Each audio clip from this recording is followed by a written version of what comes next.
They kept in most of it. Like a lot of the edits are how the action team envisioned it, and it's just a beautiful film. Okay. Yeah, story, action, everything, comedy, like drama, like it's all there. I'm like, they nailed it.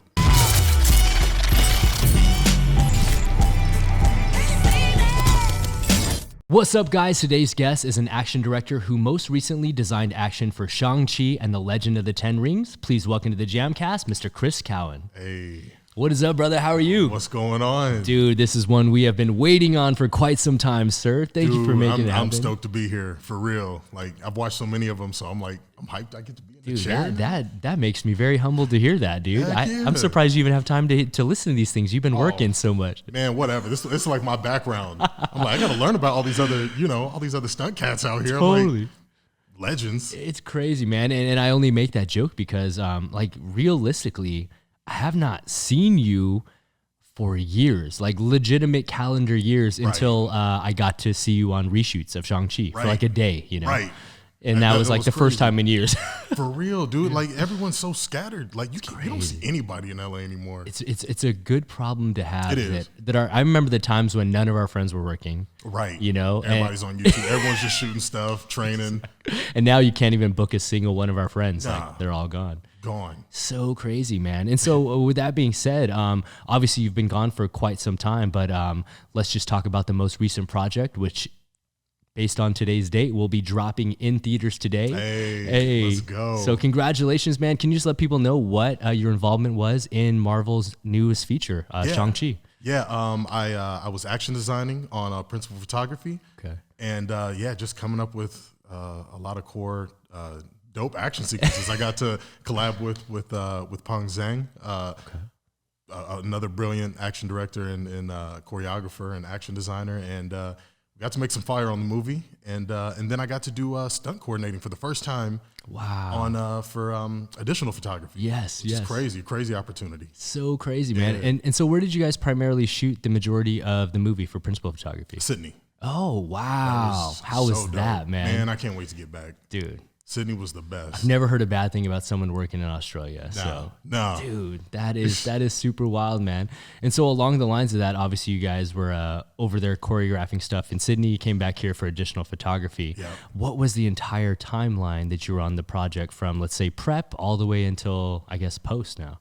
From prep, I think we started in the end of August, beginning of September of 2019. Okay.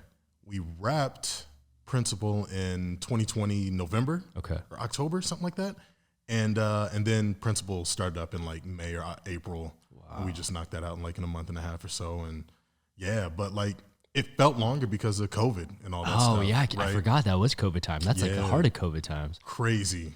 So like they just pulled the plug in, the world pulled the plug in March, and a lot of people flew back. Some people stayed. And I remember that. Okay. Yeah, crazy. And no one knew what was going to happen. And they were like, we're going to try to start it back up in July. All of us were like, okay. Okay, we'll cool. See. Yeah, right.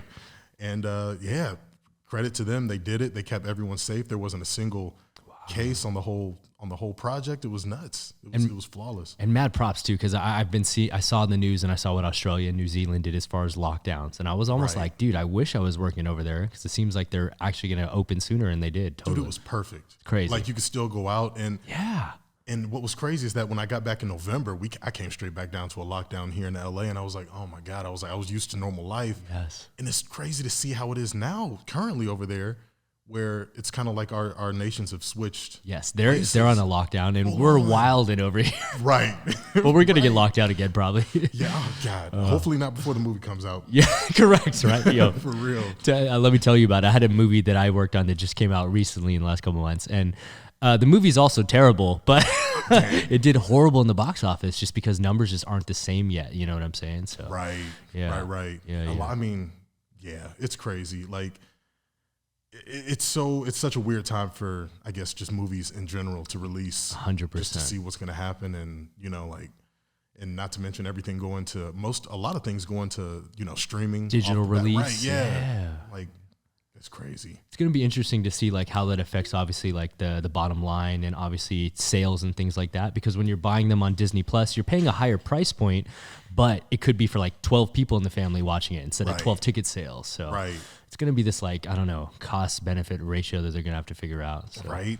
I'm glad I don't have to do it. Yeah, for real. I'm like, just send me the checks. Exactly, please. Yeah. And so was this your first actual Marvel project? It was. In the MCU? Yeah. Wow. And were you aware of this character before? Or if you weren't, like, what was the process of getting involved in this project? To be honest, I was not. 100%. And what was that like going into the MCU? Did you feel any sense of pressure? Because in my personal opinion, I'd say probably in the last 10 years, with the exception of John Wick, right. I'd say the MCU has pretty much dominated the action genre, you know, with the exception of maybe like, you know, some fast titles here and there. Right, and some for other sure. Movies, but. For sure. Yeah, like, to be honest, I don't know. I didn't feel much pressure Crazy. Going in. Yeah, we were, because, I mean, Brad Allen, rest in peace. Yes, man. One of the greatest. He assembled a crazy squad. Okay. A crazy squad. And, I mean, it was Vidan Tran, Joseph Lay, Yes. Peng, Young Lee, Guillermo Grispo, who else am I? I mean, Andy Chang, like a whole bunch of just top guys, and a lot of guys that I've worked with for the past like 5 years. So they're the homies. Yeah. So going in, it's like, oh, we get to do what we do, and like, you know, we all get along so well. It's like, let's just get to create some dope action. So like the pressure, yeah, I don't think anyone really felt any pressure. We were just excited to do our first martial arts film together. Okay. Yeah, because that was the first one. And so I got to ask you this. You just, I saw the pictures. I saw you got to go to the premiere, hit the red carpet. Are you happy with the results? Super. Wow. Super happy. And that's not always something that we get to say when we see our final playback of what we shot. I know. Typically we see it and we're like, yeah, it could have been better.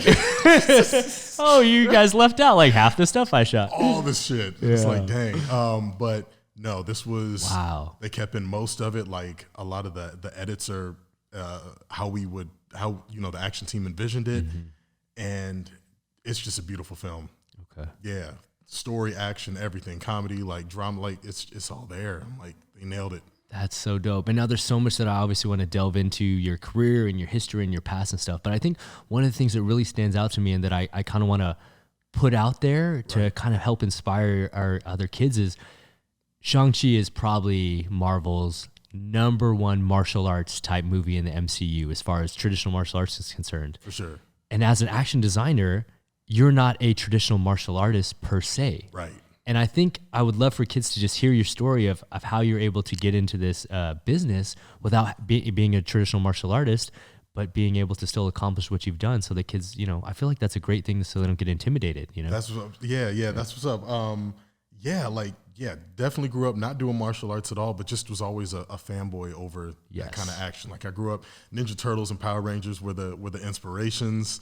And I knew I always wanted to do something like that because that was the kind of stuff that first gave me like butterflies and goosebumps from, you know, television and being like, oh man, like this gets me so hyped. I don't really know why, but like, this is my stuff. Went to college, started filmmaking. Okay. And originally started wanting to be an actor. Auditioned for this sitcom that we had in college on our our college television station. Oh, the college network. Right. Yeah, college network. The in-house network. Right. Yeah. Nobody watches, but like, being a freshman, I'm like, oh man. So audition, I get the part. I'm like, yo, mom, like, dad, I got the part. Like, I'm in this sitcom. We have the premiere of the sitcom. I see it and I'm like, yikes. I'm like, it is rough. Right? Was your acting rough or the whole production was rough? My acting was on fire. No. It was all rough. Like, but it was just the vision for it. I was just like, man, this is not what I thought it was gonna look like when I was on the other side of the camera in front of it. I was like, oh man, this is gonna look legit. Yeah. Like I'm about to be on Friends or like, Martin or something like that. Like this is about to be fire. And it just was not. So that inspired me to get behind the camera. And I was like, I think I can do this a little bit better. I felt, confident. I was like, I want to try my hand at it. So I really started to give up the acting stuff. I still jumped on here and there, but I started to focus on directing and camera and editing. Yeah. Okay. And were you in school as a film major? I was. Okay. Yeah, like ish. I went to the Ohio State University. Okay. Yeah, go Bucks. Yeah. You know what I mean? But at the time, the film program wasn't really a film program.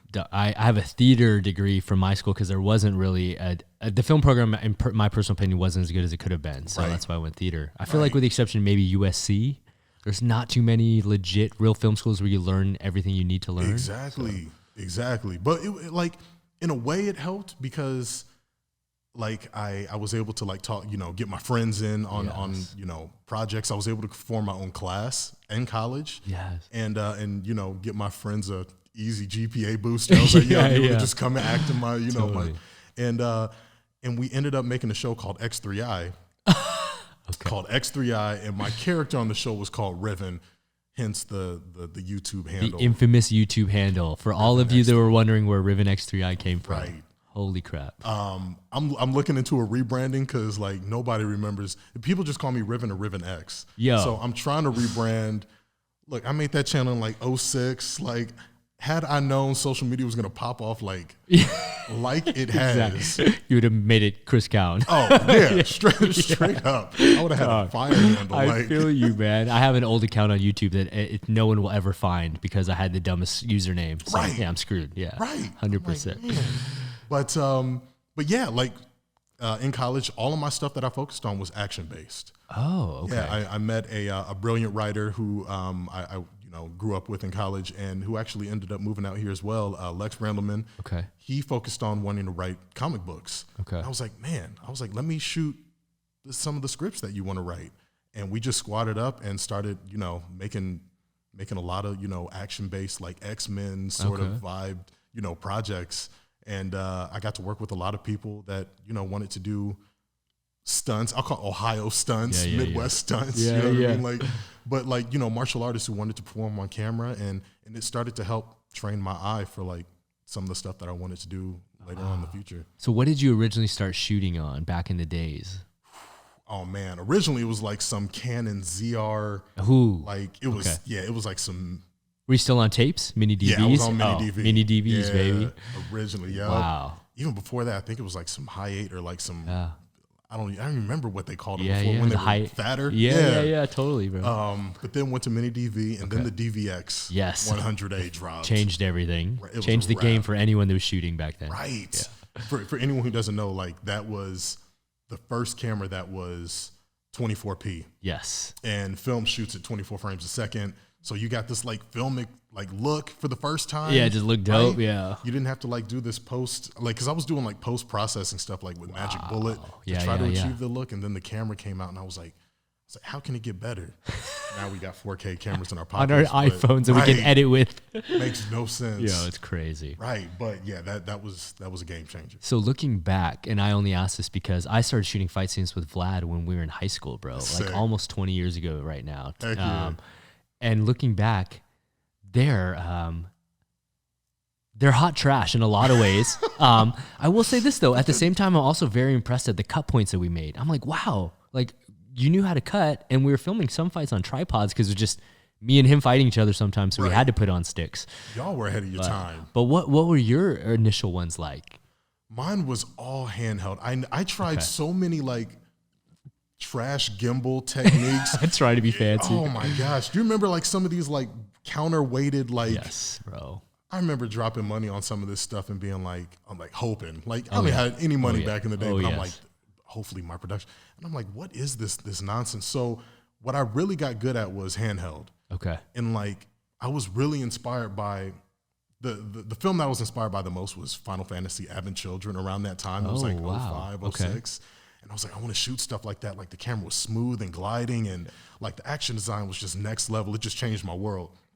And so that really made me focus on like trying to be as smooth with the camera, like in my hands as possible, because I had no equipment to do it. Yeah. So I was just like, I just got to figure it out. And that's all I did. That's crazy. And so at what point did you make the transition from Ohio State University coming out to Los Angeles to pursue things at a larger level? Yeah, 06. I graduated 06 and came straight out like a month after. Wow. Drove straight out. I had a buddy who I'd been doing filmmaking with since the 7th grade. The homie AJ Rickard Epstein. He's out here dominating. He's a brilliant DP and director. But that's who I moved out with. He moved out to LA a year before I did. Okay. And then I roomed up with him the year after. and yeah, like we just, you know, started finding gigs and, you know, trying to, you know, recommend each other. He was throwing stuff my way, and it was, you know, it was definitely the struggle. There were the struggle years, you know what I mean?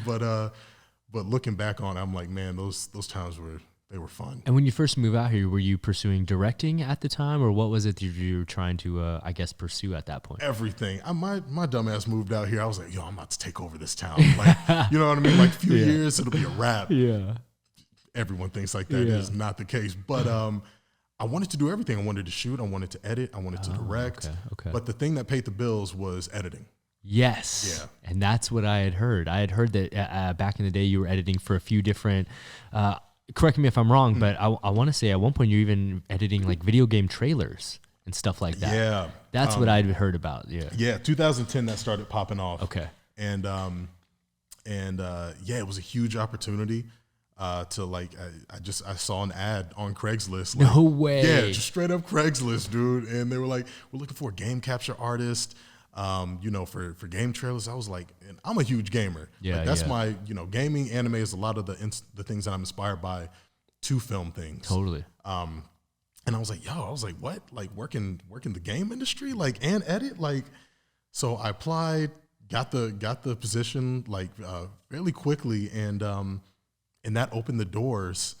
Funny enough, that opened the doors for all the 1,000-pound stuff. Like, you know, I was able to purchase the 7D, and I was like, that was around the time that I started meeting all these guys. You know, Von Zell Carter, Darren Bailey, Brendan Hewer, James Young, Mickey Facinello, Amy Johnston, Haley Lee, David Dax Bauer. Like, we all squatted up in that year, and if it wasn't for that editing job, that video game job, I wouldn't have had the funds to throw the little funds that I did into the random projects that we were doing that year. That's and tell me if I got to edit this out here, but I'd also heard a rumor that you had access to fight sounds other people didn't as a result of that job. Oh, man, I was all up in the libraries, all up in the game libraries. Damn. Like,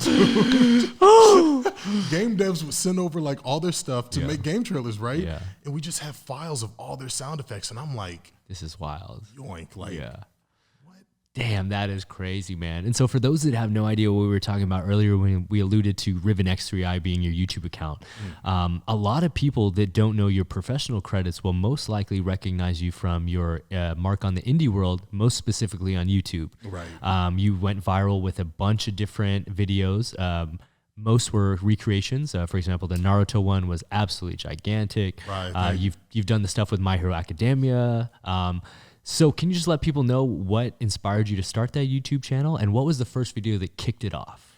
The first video that kicked, all right, so what inspired was one random day, me, Von Zell, and Darren were just out in the park, and we were just shooting a fight. Okay.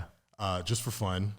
And it came out, you know, pretty decent. We were excited at the time. Obviously, I don't want to look at that now. None of us want to look at that now, but we were hyped, and we were like, oh, let's do this. Like, let's just get together and film fights for fun. And slowly we just started adding people to the squad. And the next person was Brendan. Wow. We decided to do this fight scene called, we decided to do this fan film for Street Fighter. Oh, yes. End. Yes, yeah. Okay. And we hit up Brendan Hewer and ShangChi. Yes.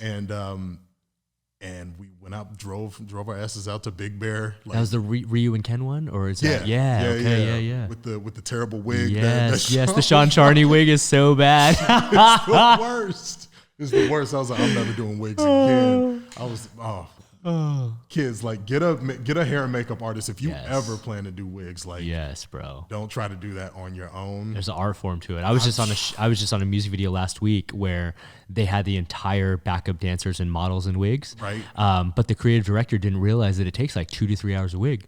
Yikes. He was just like, I just saw a vision. I didn't realize what it takes. Like, you can just throw that on. Yeah, You're bro. good. No. Yeah.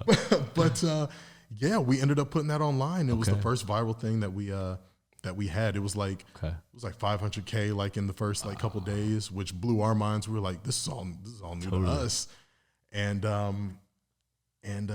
like from there we were like, okay, I think we have something. Totally. Yeah. And what's so crazy about Brendan too is that we saw his work through Manny. Yeah, totally. And we saw his stuff online, and we were like, oh man, he'd be a dope Ryu. Yeah. Like, let's reach out to him. Hit him up. He was still living in Chicago at the time. But wow, he's still at Sharky's. Yeah, man. And but he was like, actually, I'm moving out there in like 2 or 3 weeks. We're like, no way. The timing's crazy. Yeah. He moved out. We gave him the pitch, and he was down. Yes. Wow, that is crazy to think about, man. Yeah. And now off the back end of that, I would say one of the ones, in my personal opinion, that really helped launch the channel would have to be the Ultra Combos. The Ultra Combos, yeah. Those were fun. And it was I think that was the most non-stress out of all of them. They were the easiest to do, like, because you're just recreating finishing combos from like video games and making up your own combos, right? Making up our own combos. Not so much recreating, but some of them we were recreating just for, like signature type stuff. Yeah, exactly. But for the most part, we were like, let's try to make our own combos in the vein and same style of the game. And I hit him up one day, like we all were in the Facebook group chat, and I was like, hey, I think I have an idea. Y'all want to come out to like a park and let's just try these Ultra Combos, like, and everyone sort of just came up with their own. Mm-hmm. And it was just so chill and lax. It was like we weren't really going out with the costumes. Yes. There was no, like, we were just you guys were just in a park, literally. That's it. Pull up to a park, pull up onto the side of the road somewhere that looked kind of cool, spend like, I don't know, a half hour shooting some combo. And we threw it online, and I think that was the first million that we got. And it was like, what? Like, we were stoked. Crazy. Yeah, man. And so at what point did you make the decision to start to take things to a larger vision? Because obviously, you went from doing those Ultra Combos to eventually really delving into fan-based films. Right. Like we mentioned, the Naruto one, the My Hero Academia one. You've become so successful at them that you were even invited to have panels at Comic-Con, right? Right. At Anime Expo. Anime Expo, yeah. And so how, like, of all of the ones you've done, which one, let me preempt this by saying this may be a difficult question. Which one is your favorite you've done to date? Or which one is your most rewarding? And if that's a separate answer, Yeah, probably 2. Okay. The first one would be Dreamer's Fight, like the 20-minute crazy Rock Lee Naruto piece that we did with Brennan Hewer. How long did that one take, dog? Man, too long. Too long. Yo, how long was the post on that one, dog? Yo, because that one is Clone City, baby. It was Clone City. It was Gates. I was like, man, why did I think this was a good idea? Yeah. Like, I'm like, I don't got a post team. It was just me, like, cutting. But, man, when we got to finally finish that, by the way, it took, I think it was like 6 or 7 day shoot. Okay. James's brother lent us his ranch, and we went up up in like Kissimmee, I think, or something like that. And it was just in the desert, and we were just shooting out there forever. Everyone was getting sunburned. I didn't think I could get sunburned. Yes. I was like, everyone's lathering up. I'm like, yo, like, it's built in. I'm good. I'm chilling. After 4 days, me and Haley started peeling. We were like, what is this? Oh man, we got rocked. Crazy. Haley got rocked big time. But yeah, man, like it was just such a cool experience to try to recreate. Like, let me preface say that I was like mid deep on Naruto at the time. Okay. And I was just like, I need to make something from this. Like, I need to make something. I hadn't even finished Naruto yet. Okay. I was like, you're just inspired. Hella. Man. And I wasn't even in Shippuden yet.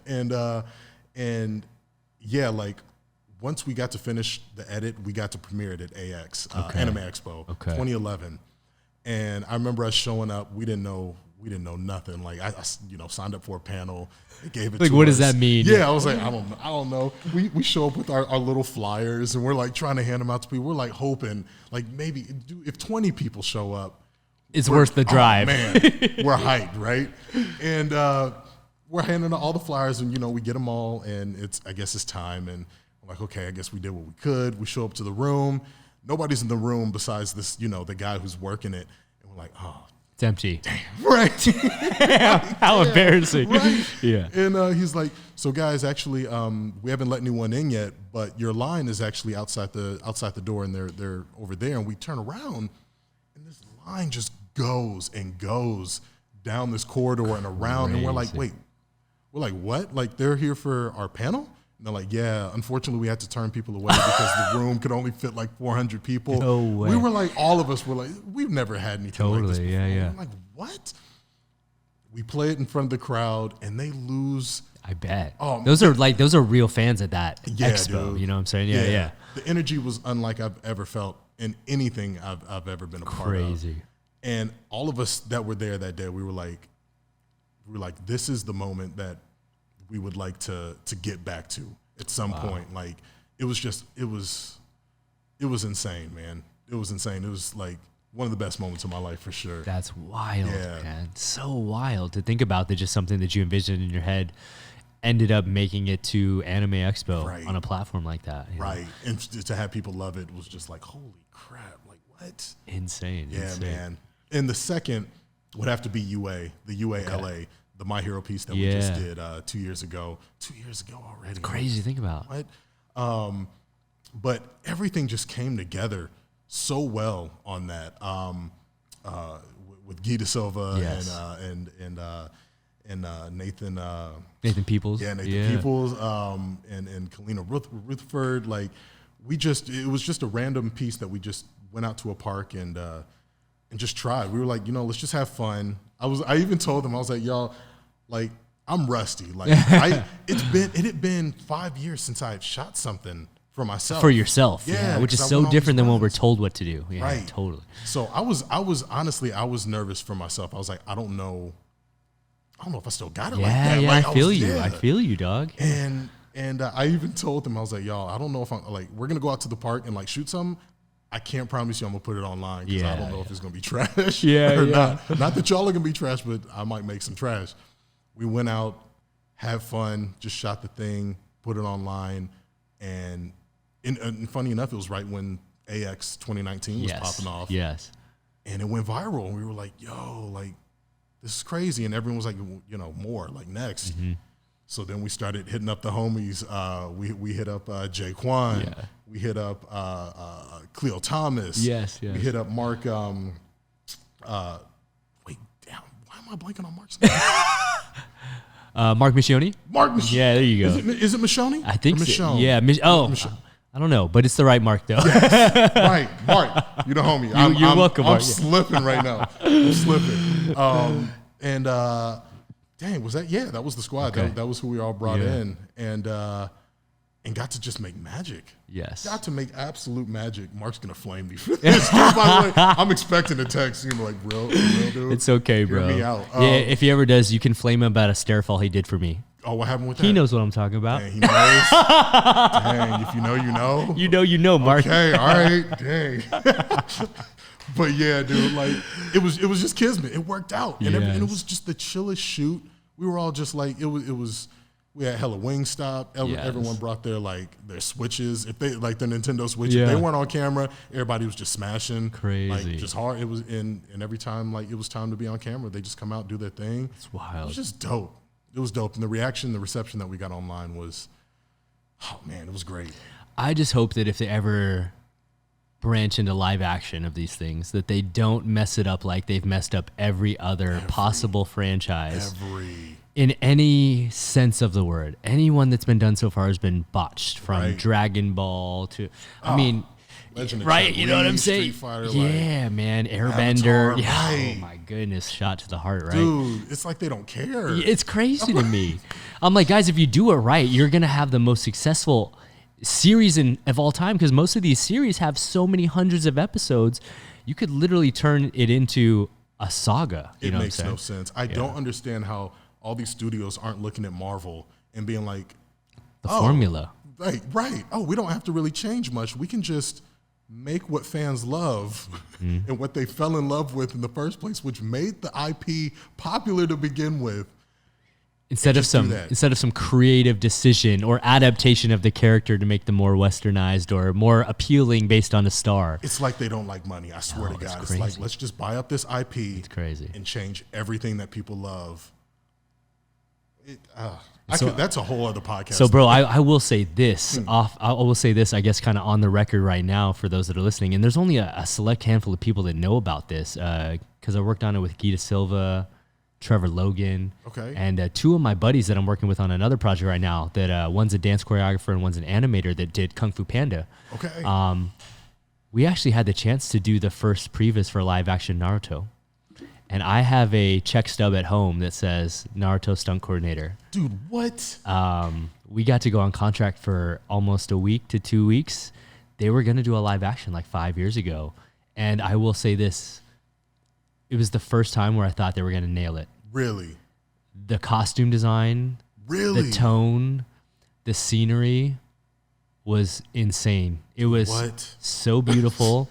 It wasn't over the top bright anime style. Right. It was like realistic tones. And they were doing the storyline right. That's all I'll say. No way. And if they did it right, how many episodes does that show have?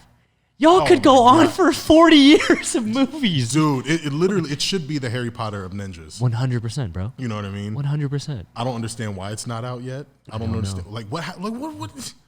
They just...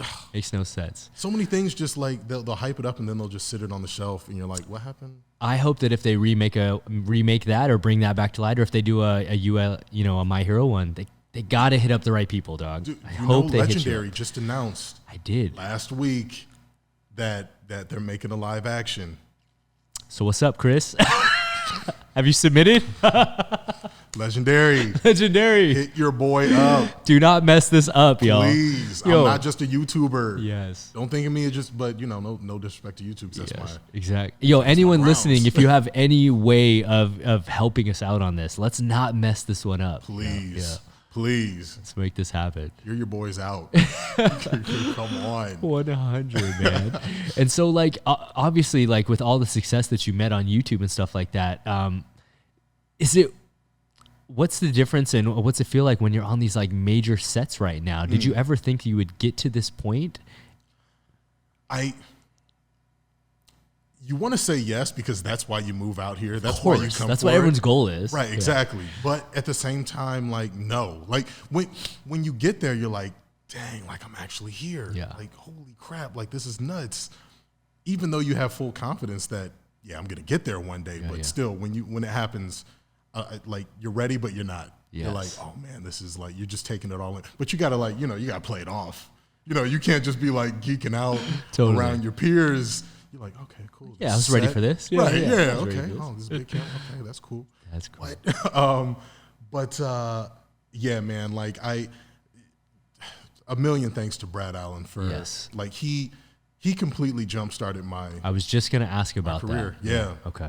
And 100%. What was the first project that he brought you onto? Because I know over the course of the last several years, you've gotten the chance to work alongside him on some of the biggest blockbuster action films in the world. Crazy. Yeah. The first one he brought me out to do a viz for The Great Wall, actually. Wow, that movie. Wow, I forgot he was even a part of that. I know. Okay. We all sort of like dodged that one. Yeah. And in retrospect, but I went out there with Jimmy Choo and Alvin Singh, Hewer, and Cherry, Sunny Sons. Yeah. And we got to do this late night viz. What's crazy is I was like, he hit me up when I was still working at the trailer company. Wow. So I was working 9 Normal to 7. Hours, yeah. And we couldn't shoot on the weekends. So literally I went 9 to 7, then went straight to down to Ruben's old studio. Oh, yeah. The old mocap studio. Yeah, the old mocap studio. Yeah, Just Cause. Just Cause, yeah. yes. And we shot there from like 8 to like 4 in the morning. I would go straight back to my work job from like 9 to, dude, I was dead, but I was like, I can't pass up an opportunity like this. And, unfortunately, the viz didn't go through, but right after that was Wonder Woman that he wanted to talk to me about. And I was like, oh man, absolutely. And what's funny, a random Brad Allen story. He hit me up. I didn't know he was going to talk to me about Wonder Woman. He was like, he came back in town after like a few months. Okay. He was like, that first one obviously didn't work out. I'm sorry, blah, blah, blah. But I want to, have another chat with you. I'm like, okay, cool. So I go and meet with him. And this is like my first one-on-one with him. Like, okay. At Just Cause, it was like everyone was there. It was kind of cool, but this was like my first one-on-one. And to be like full disclosure, like Hong Kong cinema wasn't really my. You didn't grow up as a thing of it. Yeah. Whereas me, he's a god. In my world, he's a god, bro. See, and I got that energy off everyone else. They're like, dude, Brad Allen. And so in my head, I'm like, oh crap. Yeah. I was like, this man. And obviously I started YouTubing and. For those that don't know, real quick, only Caucasian on the Jackie Chan stunt team. Right. Fire. That's all we gotta say. That's all we gotta say. Yeah. Right. Yeah. Crazy. Yeah. Look up the gorgeous fight scene. Yes, please do yourself a favor and watch that fight scene. I still think it's one of Jackie's sickest fights. Like It's amazing, bro. The way that they bounced and danced is crazy, bro. Man. So obviously I'm on YouTube doing my research and I'm like, I see it. I'm like, oh man, this guy's, and then I'm seeing, the Scott Pilgrims and the Kingsman. Yes. Right. And I'm like, oh, what? I was like, okay, this guy is a legend. This guy's for real. So now it's built up in my head. I'm like, oh crap, now I'm about to have this one-on-one. We meet at a Starbucks. And I meet outside and he's like, hey, so you want to grab a table outside? I'll go in and grab a coffee real quick. And he's like, do you want anything? I'm like, yeah, just a water is cool. And he's like, okay. And he turns around, walks away, and he's like, you sure you don't want a coffee or anything? And I'm like, yeah, I'll have a coffee. Sure, coffee's cool. And he's like, how many, creams and sugars? I'm like, I'm not about to sit here and tell Brad Allen my order. Right, right. Water, please. Right. And I'm like, black's fine. Just black. As simple as possible. Bro, I hate black coffee. Dude, I hate black coffee. And I'm like, oh crap. All right, whatever. He comes back out with the coffee. We're sitting at this table. And he's telling me about the project. And obviously the coffee's sitting right there. I'm like, I can't not drink. I got to drink a drink. He brought it for me. I was like, oh man, black coffee is the worst. So I take a sip, and I'm like, yeah. So what's up? What's going on? So good. And through the end of the, by the end of the whole, meeting, I get through it. I finish like most of the cup. It looks like I like black coffee in front of him. And he tells me about Wonder Woman. And I'm like, oh man, and he's telling me about, this would be my first big run going out to the UK, this and that. And the meeting went super well. And as a result, I have drank black coffee ever since that. No way. So now you're into it. All black. Crazy. Right. Drop the sugar, drop the cream. Brad Allen changed my life in a positive way, not just career-wise, but health-wise. That is wild, man. That's crazy. That's something you'll remember him for the rest of your life. Every time I have black coffee, I think of it. That is so crazy, man. And so, obviously, having gone from working at a video game trailer to getting the opportunity to go on a blockbuster movie like Wonder Woman overseas, what was your role and title on that film? On Wonder Woman at the time, because action designer was still kind of new. Yeah. It still doesn't really exist as a title 100%. in the regular. Yeah. Right. Yeah. So on that, I think it was action consultant or choreographer or something. Something like, and I was like, I didn't care at that point. I was like, man, what? I'm on Wonder Woman. And I'm like, and Brad had already started training me with the cameras. He was like, I want you to meet our DP, who was Tim Wooster at that time, and they were putting cameras in my hand to because in Europe you don't have to have a camera op card. Right. Wow. Right. Didn't have to be part of the union. Yes. So Brad just trusted me. He was like, you're so at that meeting in LA, he told me, he was like, I want you to have the camera in my hand. I want to have Young next to me. I want him editing when we're on the floor, when we're actually shooting. Obviously, when we're on stage, we're all visiting and designing. But he was like, and I want Guillermo on the floor coordinating, and Mark doing stunt coordinating. And he was like, this is how I want my teams to be, and this is how he said. He said, brother, it's a hard thing to convince studios to let you work like that. But totally, bro. If we can get this through, this is the best way to form the squad, to form the team. And to his credit, he got it done. I was on camera. Young was editing right next to him, getting the shots right then and there on the floor. Guillermo's on the floor, coordinating all the fights, and Mark's on the lines and making sure and it was it was just a crazy experience. Yeah, a crazy experience just to see how it all flowed, and the fact that he trusted me to go from, these tiny little cameras I've been shooting on with YouTube and just throwing the real thing in my hand and being like, do you? Yeah. And I'm like, what? Okay. That's crazy, man. That's got to be super validating at the same time to just think back on, you know, like how the entire journey started and to where you're at, where you're like doing your own wigs on ShangChi and then getting to a production where you guys literally have, you know, so many different members of your stunt team in order to pull off one little scene, you know? Right. Yeah. Right. But so crazy. He taught a lot of us that is the way. He always enforced, he was like, it's always about the team. The team is so important. And I see that moving forward. Like, I don't know how every team is not like that. Like, the way he modeled his, it just works. Okay.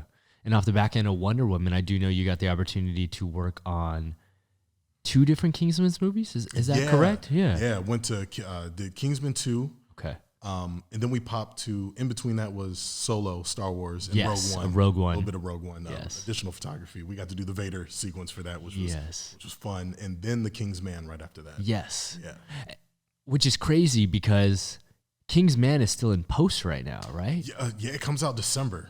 And you completed that one quite some time ago. We finished that before Shang-Chi. That's what I was thinking in my brain right now. I'm like, I remember you were gone on that way long ago. Yeah, like crazy. What do you think the cause of delays? Is it post or was it COVID? It's all COVID. Okay. Just trying to find the right window to release. Okay. Yeah, I think that's what everyone was like, sort of just holding on to their cards. Okay. A lot of studios just being like, no, we can't play this yet. Crazy. Crazy. And then what was that like getting the chance to work on into the Star Wars universe? And I only ask that because for most, I would say, people born in our generation, it's something that you're acutely aware of it existing. Whether you're a fan or not, it's probably cool to just be a part of that universe, you know? Man, we geeked out. Okay. We geeked out. Like, just being able to, like, walk on sets and see, you know, there was one day where we were shooting outside in the Kessel spice mines in Solo, and we were holding mats and bags, and we were like, I was like, where should we put all this stuff so we, you know, to get it out of the shot? And Guillermo was like, just put it under the Falcon. And we were like, okay. And then it kind of all hit us. We're like there's a giant Millennium Falcon just sitting right there. Stage. And the fact that we just said it casually, like, just throw the pads under the Falcon real quick, and then we'll get to. And it just all clicked for us. We're like, whoa, that's like, who gets to say? Totally, who gets to say that? And just walking on and seeing, you know, like TIE fighters and you know, X-wing cockpits, and you're like, you're trying to low key. We jumped in them. Like, we would walk on set like before, like, people were on, and we're like, yo, look at this stuff. We gotta like get sitting here. Like, you know, that's so dope. I had the opportunity to work on Obi-Wan a couple weeks ago, and I had to turn it down, and so I'm pretty bummed. I'm like, damn, that was my chance. So hopefully it comes back around. It will. Yeah. Eventually 100%. It will. That is wild, man. And so, like, what was your involvement? Obviously, you started, as we said, in Wonder Woman as a action choreographer. But over time, you have been able to step up to become a full-on action designer, I guess, right? And so, what does that entail as far as your job is concerned? And just to be, it was like action consultant to start. Okay. I don't want to call myself a choreographer because I definitely am not. But it's weird, like, because there's certain things. Okay. My process for action design, that'll answer the question. Oh, snap, you're going to reveal it? Let's go. You know what I'm saying? Like, hey, you asked. You know what I'm saying? Notepads, please. There it is. Yeah, get them out. No, it's so off the wall because every time I tell people, they're like, what? Like, they say it's so different. So I pick out music first and design to the music track. As far as your fights are concerned? As far as my fights, yeah. Okay. I'll try to find music tracks that flow with the flow that I have in my head and with what's in the script, and I'll replay it. Like, I'll end up listening to some of these tracks probably a couple thousand times, like, just over and over, and just replaying, you know, like how I see the edit in my head, and to the point where, like, I'll focus just on like a certain part, and I'll like, can I fit these amount of shots in this, and I'll just rewind it and keep rewinding it in my head. Like, no, that didn't work. What if I try this shot? No, that didn't work. And I'll do that until I can do that fully through the track, and I can see everything that I want to make and shoot.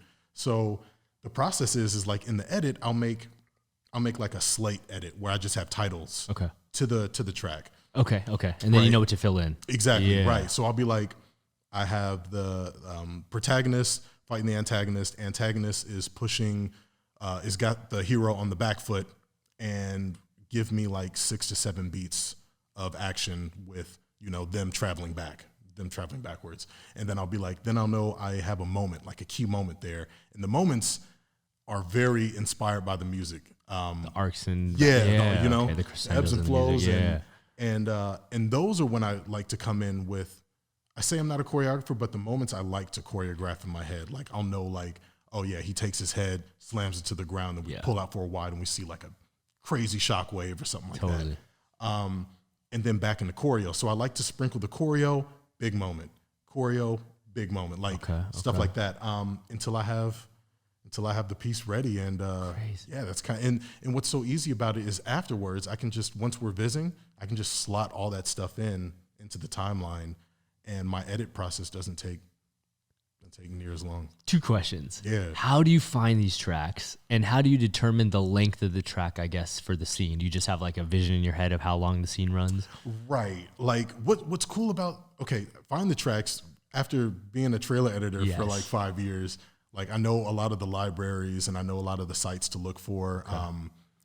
What's a good one? Check out Pandora Journey on YouTube. Check out like just inspiration throughout. Like they just post random, just dope, epic tracks. That I just sometimes just put on in the background. And in terms of the length, I don't know. I just feel it out. Like that's also the best part about having music is that you can see the runtime of the track, so you know that you're not going to make this fight like, this minute and a half fight that should be a minute and a half. You're not going to make it like. You're not going to make it too fat and make it 5 minutes or something like that. You know what you need. And that helps so much, I think, with, trying to align it up to a script. You know what I mean?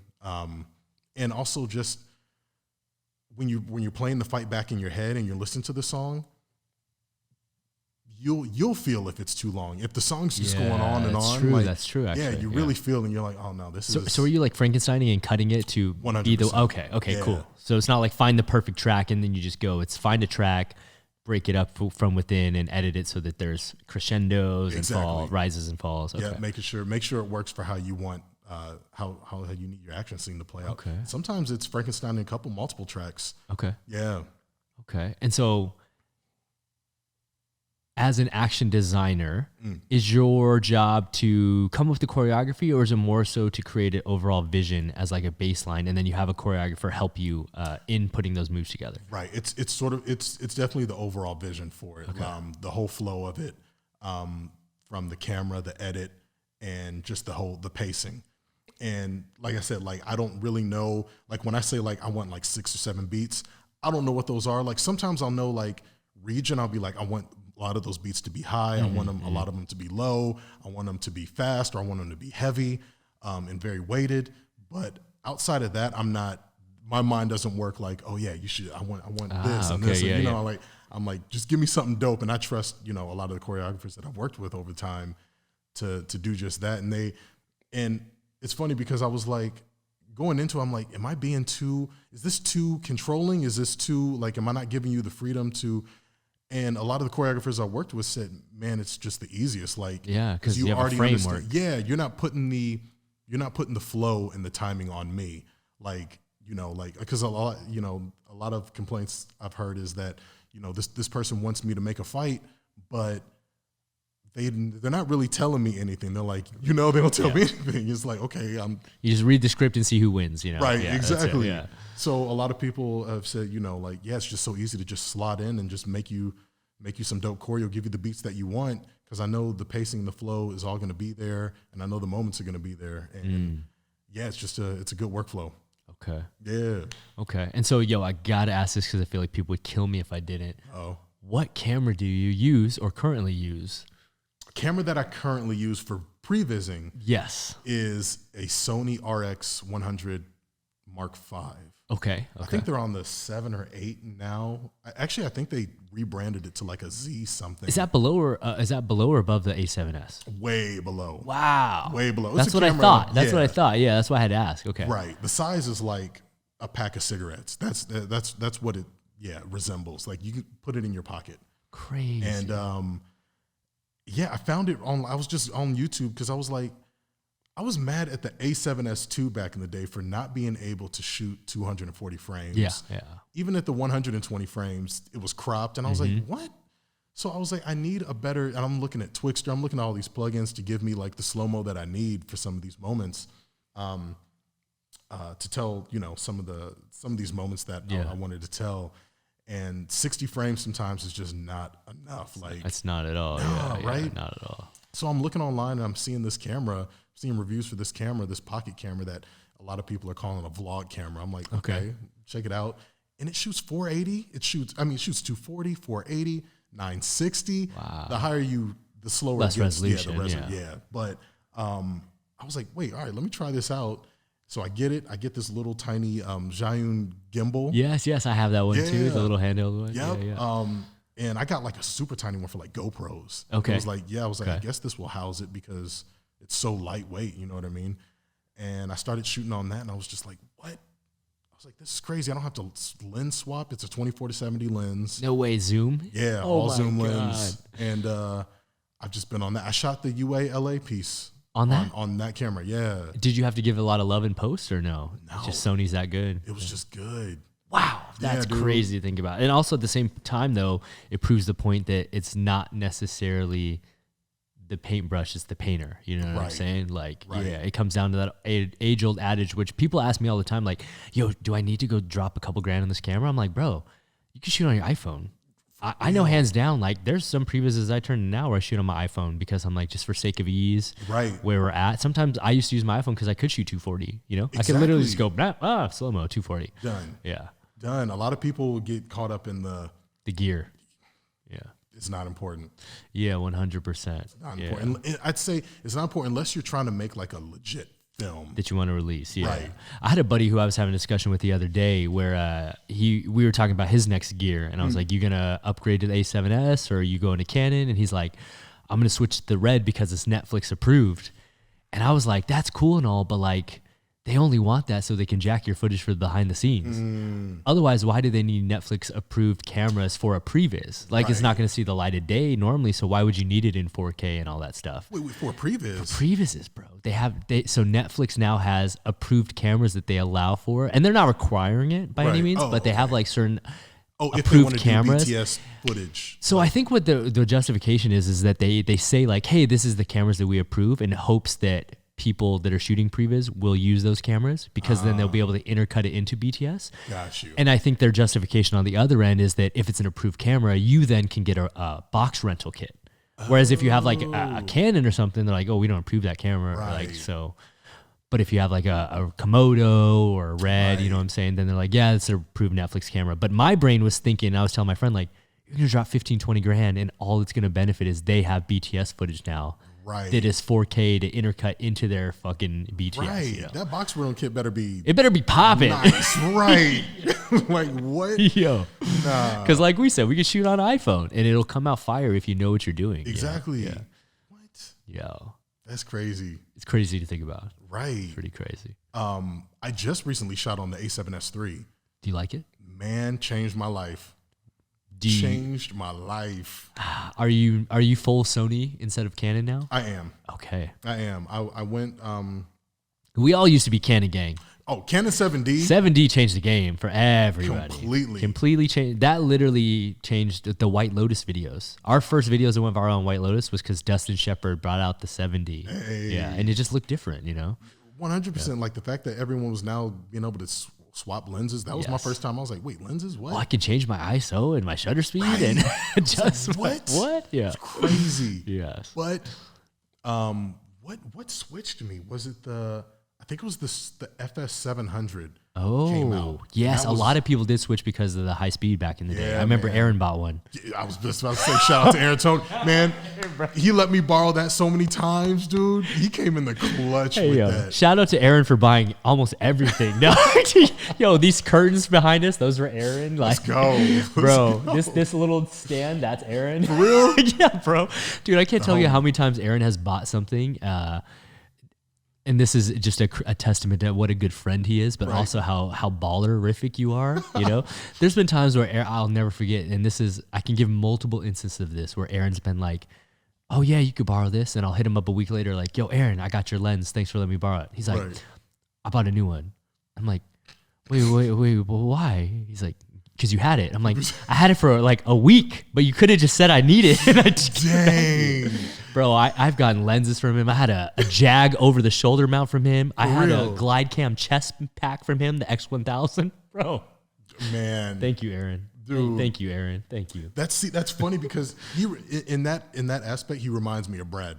Brad okay. Because Brad also loved all the trinkets, all the gear, yes. All the new toys, and Aaron's definitely in that vein. Aaron is straight gearhead, 1000. Gearhead and a backpack head.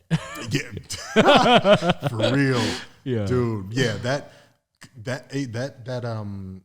FS7, yeah. First time that high-speed camera came out. Changed the game. Oh, man, I was like, what? So then I started. It was the affordable red. Yeah, exactly. Before Komodo and all this Gemini and stuff, yeah. Right.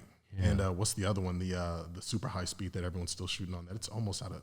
Scarlet? No, the Phantom. Oh, Phantom. Oh, right. yeah. That competitor. Right. Yeah, totally. Phantom Cam forever was popular, yeah. Right. Okay. But that's when I was like, oh, Sony started tugging me. I was like, oh. That low light quality is so good too. I will give it to you. They smoke the Canons in low light. Right. So big time. Yeah. But so just recently shot a piece for an upcoming video game. I can't say which it is, but it drops early next year, and shot a promotional piece on the A7S III. Wow. Man, the autofocus on that camera. It's good. Did you have to light like crazy or just normal? We had a DP on it, okay. which was great, like a lighting DP. Yes. And he just built me this sort of 360 just play. Oh, okay. Yeah, so everything's lit. Yeah. So you don't have to relight. Right. Yes, that's a blessing. Right? Oh, it was perfect. Yeah. And it came out so well. We were all super happy with it. And that camera, I was like, this camera's base level you can shoot a feature on it. Wow. I just had that in a Ronin S, not even the S2. Oh, just the S. This old right. gimbal. Wow. How do you find it? And I'm only asking this, and I don't want to get too caught up on gear here, but I'm just asking because I have to get your opinion. Did you use a cage also? The only problem I've had with my Sony is the bodies are so significantly smaller compared to the Canons we were used to that sometimes I like shoot off, or it feels different to me, you know? I get, so I was never you mean like if I'm going handheld? Yeah, correct. Yeah, if I'm handheld. Always on the Ronin S. I was always on the Ronin for that, but if I'm going handheld, I need something because it feels. They're so compact. It's amazing how small they are. Right? It's impressive, yeah. Yeah. Okay. Got to cage it. Okay.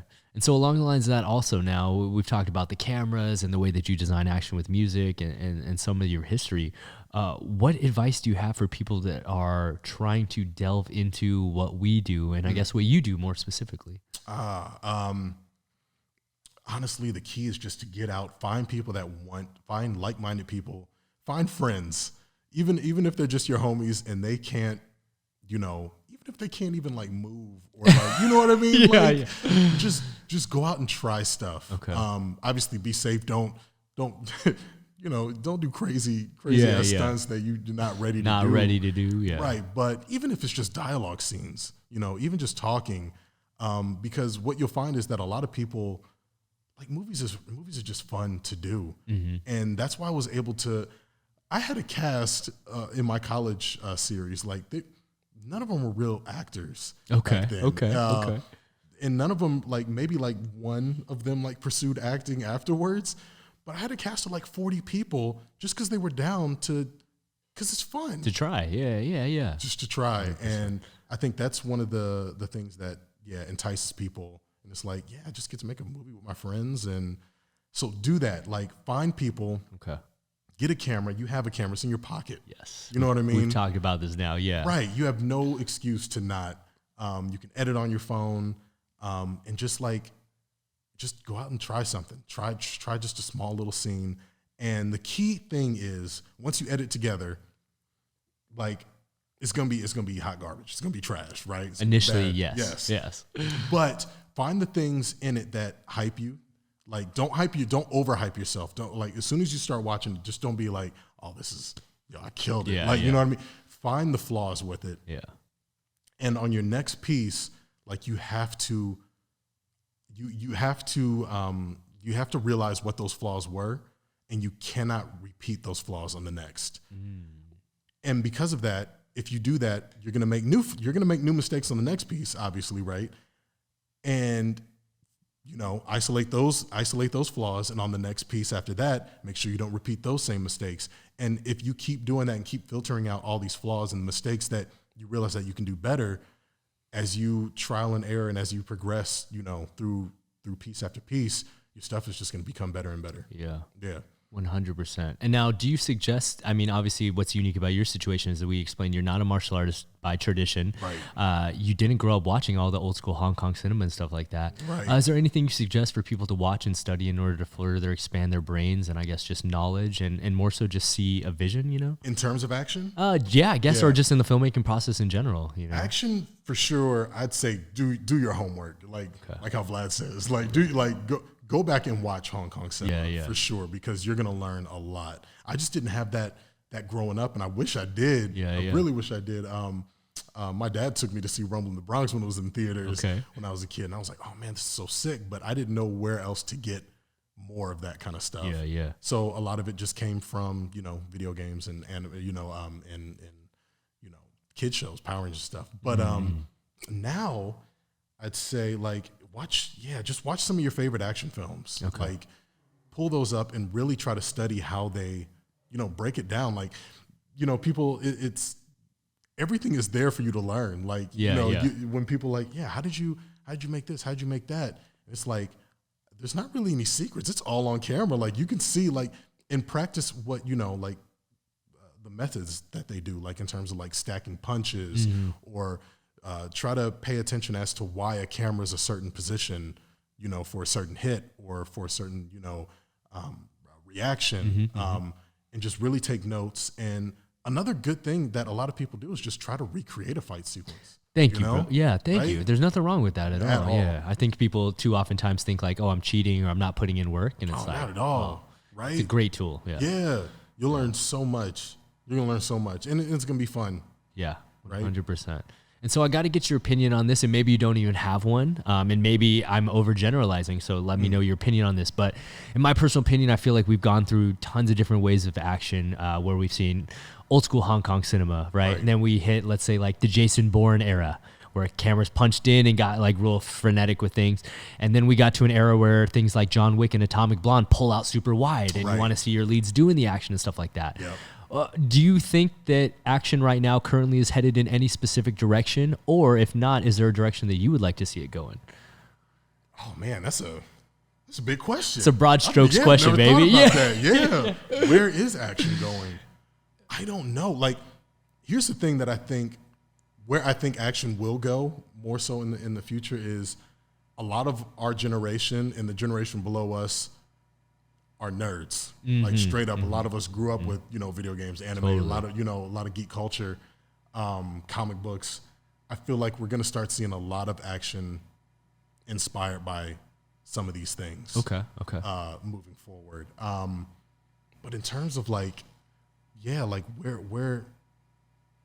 you're right, because I don't know. It's interesting. So many people are doing so many different things. Like you mentioned, the John Wicks. You know what I'm saying? It's super wide, and having your lead do the majority of the fight scenes. You know what I'm saying? Yeah. Right. And then there was a little moment where it was a brief moment, but there was a time where everyone was obsessed with the raid. It was we want to do brutal stuff, over the top, really graphic, make you feel like you're in it, and then, like we said, switch to John Wick where it's super wide and pulled out. And you still feel it, but it's just a different genre. And I guess it's hard for us to predict where it's going.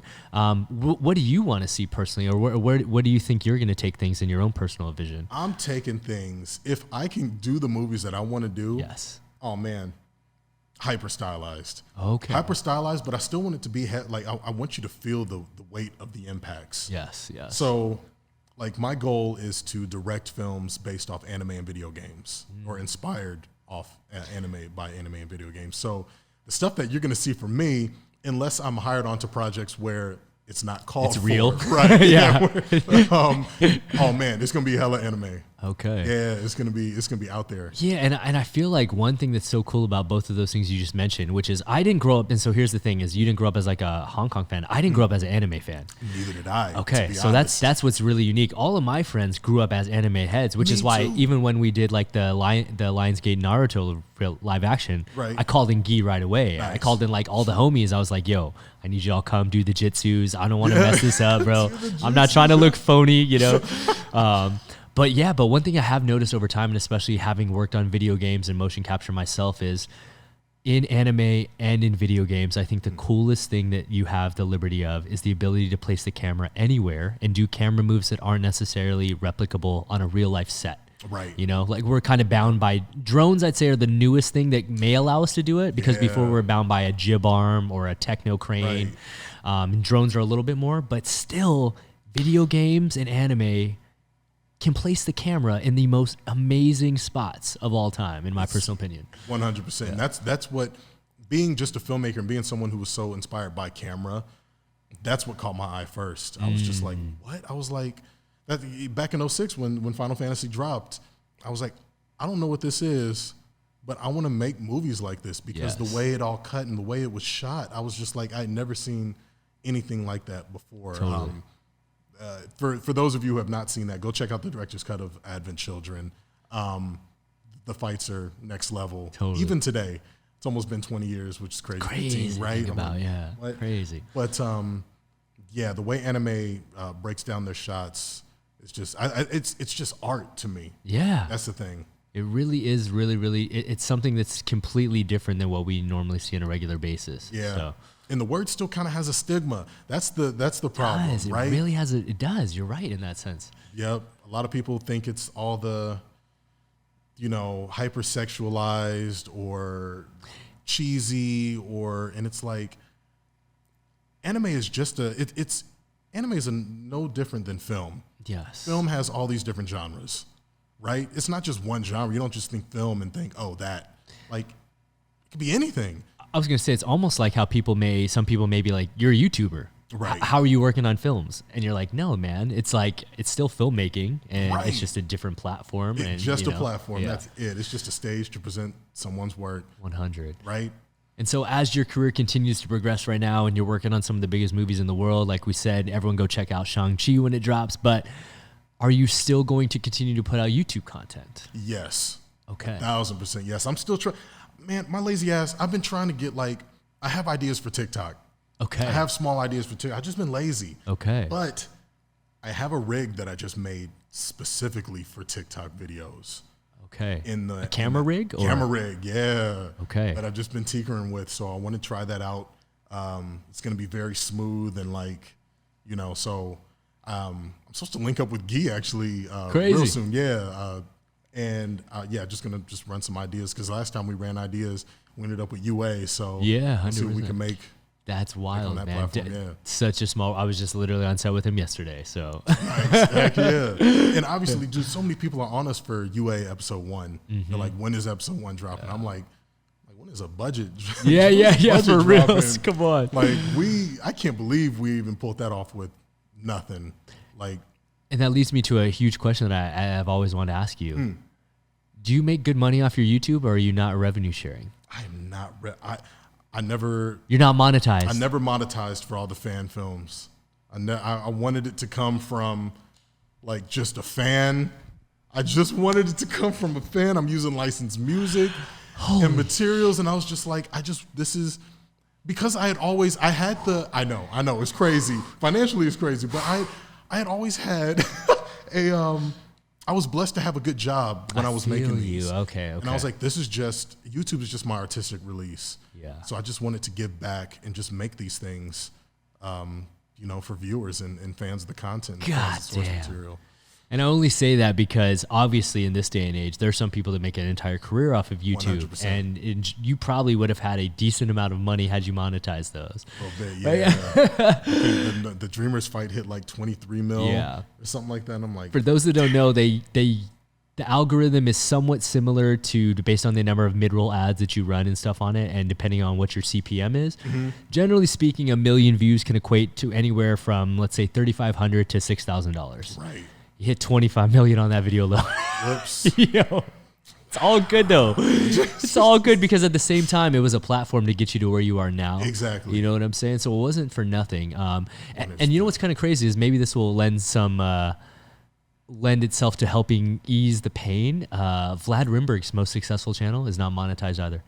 See, so Vlad's channel that has over a couple 100,000. Yeah. I've done some videos with him that have almost 10 million views. Oh yeah. I was like, yo, how much money we made on that? He's like, so just so you know, that channel's not monetized. I was like, what? Oh shit. It hurts. Oh shit. It hurts. So just recently, I have applied for monetization. Okay. Yeah. Okay. So maybe moving forward, I don't know if I'm gonna still do it with fan stuff, but maybe things that are original or like don't have licensed music. Oh yeah, or licensed your non-IP characters. stuff. Yeah. Right. Then maybe I will. Hopefully fans won't be mad about that or anything. But yeah, like, just sit through an ad. You know what I mean? It's like all good. 30 Yeah. seconds, 15, whatever. Good. That is crazy to think about, man. But also super cool to know that you were doing it for the right reasons. Art. Yeah. Art and passion. 100, bro. Right? 100. Yeah, man. Oh yeah. So yo, with that being said, man, I'm very curious as to what you're gonna say in regards to this. Obviously, we've talked about all the things that we got going on and that you've accomplished and stuff like that. But I really feel like you're just kind of getting started. What is the ultimate goal? What is the ultimate goal from where you're at right now? The goal is to direct by any means necessary. If I have to move up through second unit, if I have to second unit direct a film, I will and happily do it. But I'm ready to just direct action films, main unit. I want to do the story. I want to handle storylines and characters and lead that into the action. And I know that's difficult. Especially in terms of like budgets and schedules, and like you need that. So many directors need that second unit. Yeah. You have to be pretty special or pretty high up to be like, no, I'm doing everything. Yeah, I do it all. You know what I mean? Yeah, 100%. But that's what I want to do, man. Like 100%, that's what I want to do. And yeah, right now I'm just like, I'm still action designing on the side, gunning for second unit opportunities. Okay. But after, like, I don't want to call out some of these films that I've seen in the past year with some first-time directors and, action films, and just being like just being hurt, my soul crushed. Because I'm like, these titles, these franchises, these IPs have no business flopping. Yeah. No business flopping. Totally, dog. You can make the most fire stuff and the most fire stories. I feel like just from what I've said, I feel like a lot of people know some of the franchises I'm talking about that come out in the past I know some year. of them, bro. I know right away, dog. I may have worked on some of them. I feel you, man. It hurts. It's pain. Oh, snap. Yeah. It's pain. Yeah. So I'm just like, I'm doing my best to work with my manager, trying to get the right generals, right, trying to get the right meetings. Okay. To being like, just to respectfully shake some of these suits and be like, hello. Like, we're going to make you money. We're going to make you hella money. A lot of money. Yeah. A lot of money. It's like, yeah. As long as I can just pay my bills, like the thing is, like I'm happy working on $5 to $10 million budget films, indie films. It doesn't have to be 100 mil. It doesn't. Yeah. It doesn't, because a lot of those films can turn around crazy profit, and not even necessarily profit that I want, just profit to show these people that I can make a film. Yeah. And to trust me with the film. It's like a lot of these big studios have trusted me with their action, trusted us with their action. Yeah. And it's like, can we show you what we can do with an action-based IP? Like look at Chad and Dave. Like they're out showing the world that second unit directors don't just have to be second unit directors. Like they have visions of their own, and I'm 100% trying to follow in those footsteps. Okay. Yeah. Damn, that's cool. And now, obviously, you probably cannot speak about anything specific right now, but in the immediate sense, are you hopping on to anything in the near future? Is your plan to just kind of stay in town and relax for a little bit? I got a Netflix show that I'm hopping on soonish. That's supposedly popping off in November, but it's in town, so that's cool. I'm chilling. Oh, yes. Okay. And outside of that, I'm just keeping the door open for meetings and just trying to see what comes up. Still working with a good friend of mine, Haley Lee. Mm-hmm. He's still cranking out scripts and amazing, ideas. And, we're still just trying to knock out these gatekeepers so we can get through to the people that we need to talk to show them that, we're ready for the next step. Hell yeah, man. It's only a matter of time, Yeah, it's only a matter of time. Yeah, and at least the work's being put in now so that when we do get the shot, we can show everything that's been leading up to this point, So, hell yeah. Dude. Fingers crossed, man. I'm hopeful that our generation is at the cusp of that gate right now. We gotta be. Yeah, we're so close right now. Right? Yeah. Like, as busy as everyone is now, like, from YouTube, from being on YouTube to now all over the world, literally scattered on this planet, everyone's shooting on different projects. The next thing is high coordinators to directors. Yes. It's pretty crazy to think about. Almost every single person you named on 1,000 Pounds original team, I could not even hire because they're working nonstop at this point, Right. I can't remember the last time I've been in the room with all of the them. Same state. Yeah. With all these guys. It's crazy. It's crazy to think about, man. It's super crazy to think about everything that's happened, especially talking about where you've come from. So I'm really curious to get your take on this question. It's one I ask everyone before we get out of here. Yeah. Where do you personally see yourself 5 years from now? And then where do you see yourself 10 years from now? 5 years from now, I would hope that I'd have at least 2 features under my belt. As a director? As a director. Okay. 10 years from now, I would hope that I have a couple established IPs under my belt. Oh, okay. I'm looking at the Street Fighters. I'm looking at the Narutos. I'm looking at the My Heroes. Yes. The Tekkens. Yes. Soul Calibers. Yes, you know what I bro, mean? Like the Jujutsu Kaisens. I'm like, I'm looking at all that, and I'm like, yeah, that's what I want. That's what I want to do. Okay. Yeah, man. That is wild. Fingers crossed. We'll see. And I'm hoping that I can do it in a way that Brad did. Yeah. In a way that I can set up my team and just call the shots that you need to call in order to achieve the vision that you want. I hope that I can hold the camera, hold the camera while I direct. I got to second unit direct on The Witcher, which is the first time I ever got to direct and hold the camera. Again, thanks to Brad. He sent me up to Budapest to work on that.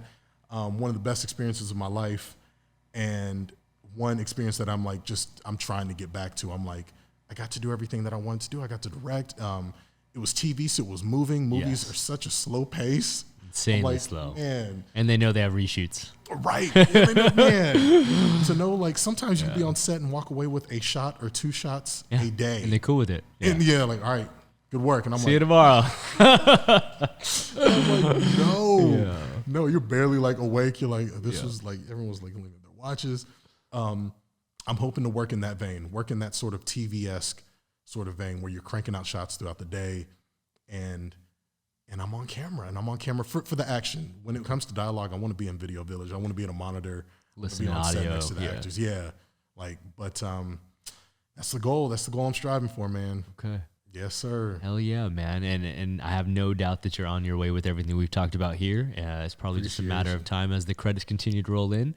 So yeah, man, with that being said, can you just, before we get out of here, look in that camera and let people know where they can continue to stay up to date with your journey? Right. And also, drop that promo for Shang-Chi. Oh, dang. Okay. First of all, Shang-Chi comes out in theaters September 3rd. Shang-Chi and the Legend of the Ten Rings comes out in theaters September 3rd. Technically it comes out September 2nd. Get your theaters for midnight releases. Go see it. Mask up if you have to. You know what I mean? I promise you it'll be worth it. The action is next level. The story is next level. The whole movie is just something different that we haven't seen in the MCU before, that I'm so proud to be a part of, just in terms of what it does for minorities and lifting up an entirely different minority group up into the spotlight, where all these different cultures should be. It's a beautiful thing.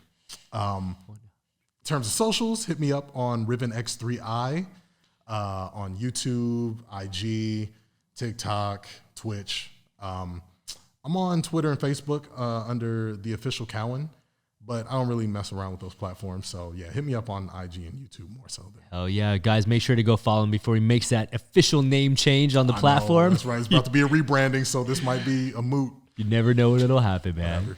So, guys, with that being said, please be sure to hit that like button, comment, subscribe for brand new episodes each and every week. Join us every Monday for Jam Breakdowns and every Friday for a brand new Jamcast, interviewing influential members of the movement community like Mr. Chris Cowan himself. So, with that being said, guys, I got to give one more very special shout out. Thanks for coming through, homie. I really appreciate it. Yeah, I appreciate you having me, dude, for real. Hell yes. Let's not make it the last one. Nah, for sure. Hell yes. And as always, guys, coming through, I'm your host, Travis Wong. Thanks for joining us here on another Jamcast. Until next time, we'll see you all soon. Peace.